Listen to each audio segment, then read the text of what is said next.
Maharashtra state के नागपुर में कुछ शरपसंदों ने शरबरपा कर दिया, जिसकी वजह से महाल, गणेश पथ, गांधी बाग, कोतवाली एरिया में हल्का सा टेंशन पैदा हो गया। और फिर अशरार ने पत्थरबाजी करने के बाद कुछ गाड़ियों को भी नजर आतिश कर दिया। पत्थरबाजी में कुछ लोग जख्मी भी हो गए, जिसके बाद पुलिस ने भारी फोर्स को तैनात कर दिया और फिर हालात पर काबू पाते हुए सेक्शन 144 को नाफिज कर दिया। जी हाँ, ये वाकया 17 मार्च पीर की रात को पेश आया, जहाँ बजरंग दल और विश्व हिंदू परिषद यानी वीएचपी के लोगों ने हजरत औरंगजेब रहमतुल्लाह अलैह के मकबरे को तोड़ देने का डिमांड करते हुए एहतजाज को बुलंद किया था। और यह एहतजाज शर में तब्दील हो गया, क्योंकि इन एहतजाजियों ने हजरत औरंगजेब रहमतुल्लाह अलैह की फोटो या फिर उनके पुतले को नजर आतिश किया था, जिसके बाद कुछ और अफवाह फैल गई और फिर मुक़द्दस किताब को नजर आतिश कर दिए जाने की अफवाह फैला दी गई और फिर माहौल में एकदम बिगाड़ पैदा होना शुरू हो गया, जिसका अशरार ने पूरा फ़ायदा उठाते हुए यहाँ के पुरअमन माहौल को ख़राब करने के लिए पत्थरबाजी करते हुए शर को बर्पा कर दिया। बताया जा रहा है कि हाल ही में रिलीज हुई चव्वा फिल्म के बाद से हमारे सेक्युलर मुल्क भारत में गलत असरात पैदा होना शुरू हो गए,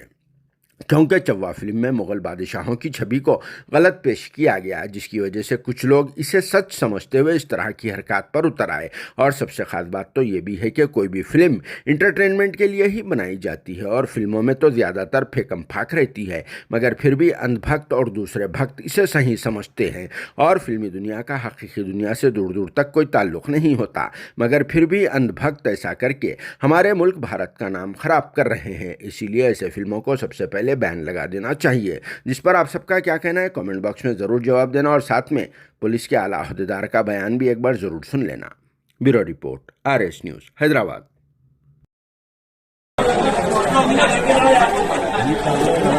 कंट्रोल में है और ऐसा कुछ नहीं है अभी कि जिससे कोई घबराए, परंतु जिन लोगों ने